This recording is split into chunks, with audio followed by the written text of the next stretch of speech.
Hi, thanks for joining me on Wilderness with Amani. It's gonna be hot today, man. It's gonna be like 90. So I needed a place to start out today that I could get to before 7 a.m. Get some fishing in before it gets hot, and then I can get back on the road and drive somewhere a little bit farther. So I've wanted to fish the section of the West Walker River up to 395, right starting at the city limits of Walker. Never even seen the river down here. And because I could reach this spot before 7 a.m., if I left my house by 5 a.m., I decided this was the day to give this a shot. So I'm gonna fish this until it gets hotter than I'm comfortable with, because I'm really tired. I got up at 4 in the morning and I stayed up later than I should have last night watching this pirate series called Black Sails. And then when my alarm went off this morning, I was so tired. I was starting to fall asleep when I hit Walker. So I'm probably going to fish till it gets too hot. And then I'm going to find some shade and crash for a while in my car. But for now, let's go out fish. I'm fishing barbless marabou jigs as usual. And I'm just going to see what the river looks like down here. I've never even looked at it. Let's walk down there, start making some casts, and see what the river's like up to 395 at the Walker city limits. Then I'm going to work my way up to the county park. That's where the bridge was I first looked at, and the flow is pretty good. So the river's moving, which is good for my jigs because the faster water's a little better, but I don't know what the dynamics of the stream are down here. This is always like the moment of truth when you're going to a section of river you've never looked at before. You don't know what to expect. I can just hear it. It sounds like it's moving. Yeah, the flow's pretty good. And I can work with this. Let's get in some fishing. I'm really tired and I was falling asleep, but as soon as I see the river, that usually gets me woken up really quick. I'm going to go ahead and start with, I'm going to cast from way up here to fish that stuff close to the side, because if I don't and there's a fish there, I'm just gonna spook it. So I'm gonna run this into that white water, see if I can get anything to follow it out. I caught a really nice brown here for Patreon, Fishing for Wilderness with Amani Patreon, a couple weeks back. And then I caught a couple of tiger trout. So I guess they're putting tiger trout in here. So to my knowledge, there's tiger trout, Lahontan cutthroats. I got a really nice Lahontan cutthroat a couple years back. Brown trout, got a nice brown a few weeks ago. And rainbow trout. So let's see if we can catch a trout. I'll take any of those I just listed. I am really liking the flow, and the water clarity is really good. And I want to get as much fishing in before that morning shadow comes. Something. Hooking something 5 minutes in is always preferable. Takes the pressure off me for the grind if I can get it in the net. I can see that jig is hanging out like a cigar. This looks like one of the hatchery fish. He's in, he's in. Woo. And the water's pretty cold, but it's a nice fish. It's a good fight. I got him right in this soft stuff right here. He crushed my jig. All right, let me get my hands wet. I'm gonna show this guy to you. He's ready to go. This water's moving. It's got a lot of oxygen in it. There you go. It's a nice rainbow to start the day. Takes the pressure off. Keeps me from being over anxious. Yeah, there's a private property sign on that trailer, and if there's someone living in that trailer, I don't want to meet him. So I'm gonna head up towards the city park. It's right up there. Here comes that sun. And it's already, I can feel it's gonna get hot today, man. Wow, this is pretty fantastic looking. I'll go ahead and start up in the white water. So a lot of times a good fish will be up in that white water. And then I'm gonna try to hug my jig right along that rock wall. And I learned one thing about the West Walker River. The difference between dropping your lure 6 inches closer to your target, like if you can get it within a couple inches, it can make the difference between a fish and no fish. Last time I was here, I casted short a few times upstream a ways and didn't get anything, and then I threw my jig within an inch of the far wall and I got about an 18-inch brown. So the difference between, you know, being precise and being imprecise can be the world. I really got to get my range figured out quick. That was a really good cast, but I've dropped a lot of casts a little bit short. Like I'm dropping them a foot from the wall. I got to get within 2 or 3 inches at the very least. There we go. It's a little guy.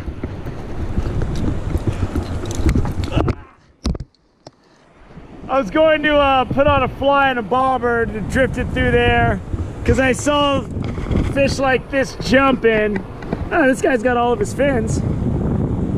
This guy might be a natural guy. So I need both hands for this guy. He's too nuts.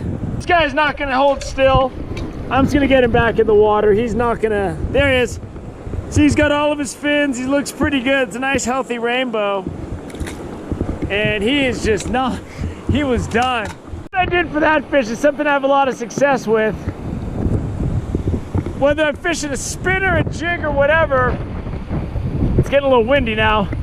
I'll cast upstream. It drops off right in the middle there. And I'll cast diagonally across it. And then I'll just do little jigs and keep it in that deep water. Oh, there we go. As long as I possibly can. Fishing from up high, because that boulder, I didn't want to go down there and spook it. And a pretty good fish just swam out and tried to grab my jig. I couldn't tell what it was, but it was aggressive as heck. There's only one speed here, and that's keep it out of the rocks. That's the speed. And I'm seeing fish chasing it. Chasing it isn't hitting it though. I need them to hit it. So what I do in this situation, because my rod is so short, I'm using a 5-footer, I hold my rod almost straight up and down, and that helps me to keep it out of the rocks, because the rocks are right there. So when I'm casting out, I'm snapping my bail shut right as the jig hits the surface of the water, so I can immediately have it moving. Fish are on the jig. I'm in that same spot I was.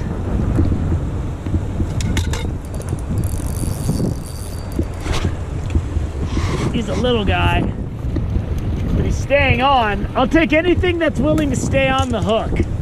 Total hatchery fish. I mean, he's got this super rearing tank fins. This guy might have just been put in there like an hour ago, it looks like. All right, let's see if we can get something, see if we can get something big and wild. I want a big brown today. There's one. Another little guy. You really got to be careful and target all of the stream. Yeah, get this guy situated and I'll be right with you. Ah, good, the jig fell out. That's why, you know, if you have barbs on these big jigs, it'll rip the fish to pieces. It's horrible for them. But a lot of times these barbless hooks just fall right out. Nice rainbow. These barbless hooks will just fall right out. And you know, you're gonna lose some big fish when they jump. It's the kiss of death, because that lead head shakes and pulls the hook free.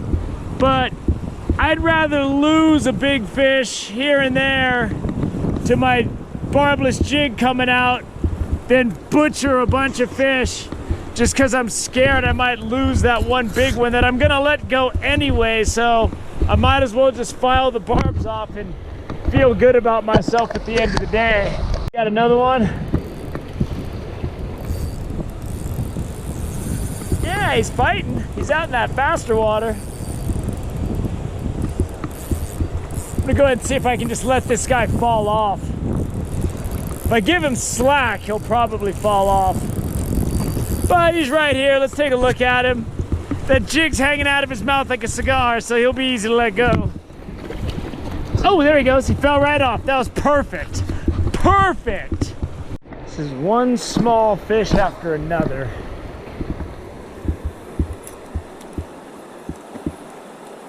This deep stuff here is obvious, but I'm thinking that shallower stuff in the shade is more worth targeting, because that's where a big fish is going to be.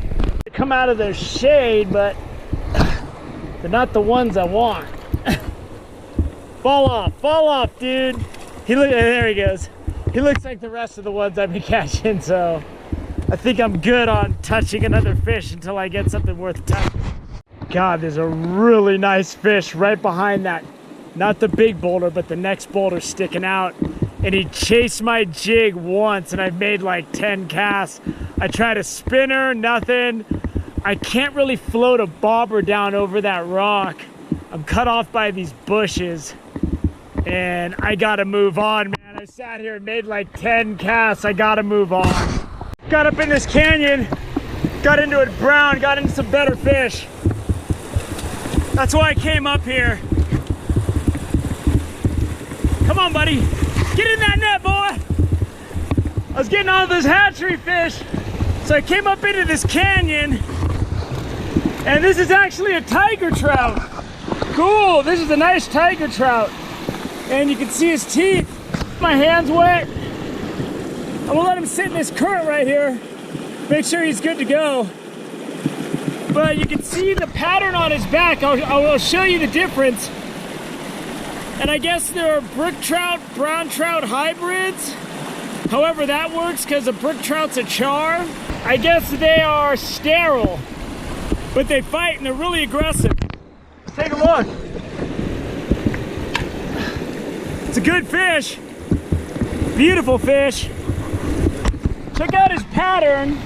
Check out that pattern on his back. It's really unique.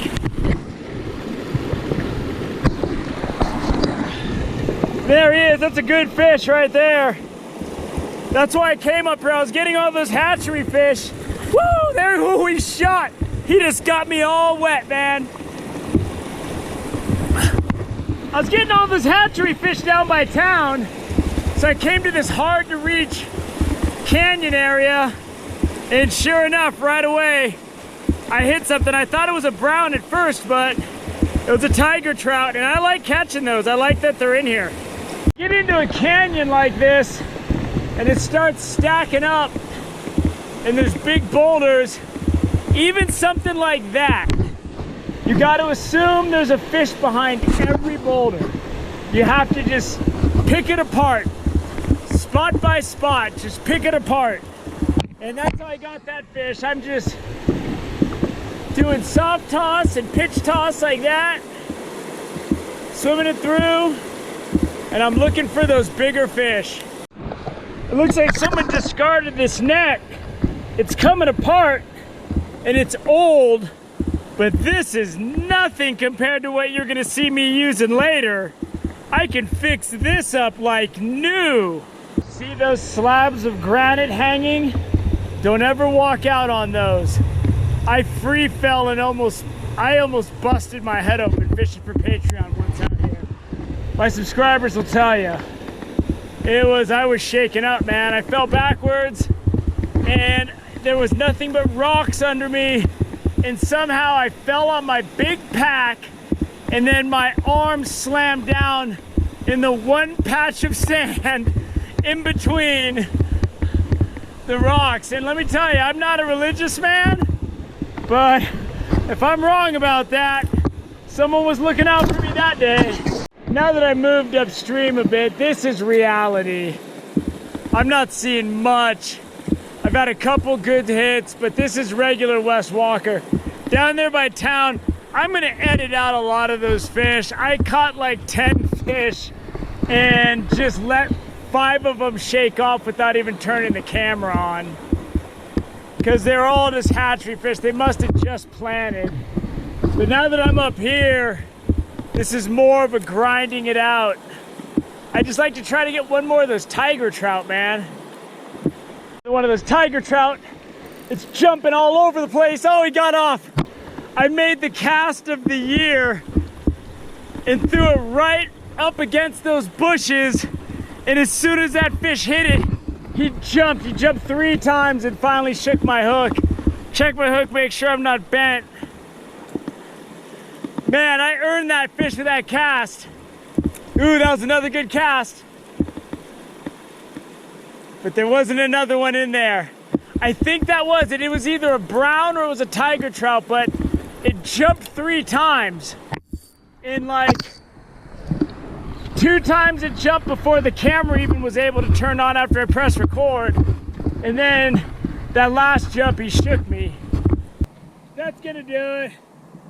I made it through the day on one, well, I had one jig, the hook bent straight on it, so I had to switch it, but I made it through basically without losing any jigs. But man, this was a score, because I'm rolling with this. I just reinforced it with T-Rex tape. It was $2 cheaper than the Gorilla tape, and I figure you have a time machine, you put T-Rexes against a gorilla. I'm telling you right now, that's gonna be a dinner for the T-Rex. 5 gorillas, that's like a gorilla platter for a T-Rex. But I have this sewed up, this frame is snapped clean on both sides. So I reinforced with popsicle sticks and super glue, T-Rexed it up, and then put these strings. This will get me through this trip. I found this. It's a Cortland net, brand name. It looks like someone probably lost it up at the campground or something. It's been sitting out for a long time. It's totally dilapidated. I'm gonna go ahead and get some Gorilla Glue, put it in between these plies, and then put it together with a vice clamp. Maybe I'll film it and show you what I do in the laboratory as I go Dr. Frankenstein, get this thing up to shape, and then we'll see who's rolling fancy then. But that was killer. As I mentioned, after I lost that other tiger trout, I'm pretty sure it was a tiger trout. That thing was jumping and fighting like a tiger trout. I like those things. They're really aggressive. And they're not like brookies that you put in a river. They'll just take the river over because they spawn so fast. You know, those tiger trout are sterile because I guess they're part brook trout, part brown trout. I might be wrong. Because a brook trout is a char. It's not even a trout. And they can't reproduce. But if we can get some of those in some rivers that are like 16 to 18 inches, I'd be stoked because they're really aggressive. They jump a lot. And they're really good for jig fishing, and that's what I like to do most often. But as I said, I'm gonna, in between that park and town, they must have just stocked, because every cast I was getting follows. So I'm not gonna make you watch a bunch of hatchery rainbows just to get to the tiger trout. So I'll show a few of those, then we'll go straight to the tiger. Concentrated tiger. But that's all good. I'm hot. I gotta go find some shade and take a nap. I'm really tired, man. I'm gonna wrap it up. It's about 90 degrees right now.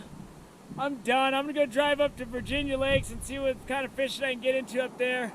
And fish for Patreon up there as well. Thank you for joining me on Wilderness with Amani. Until next time.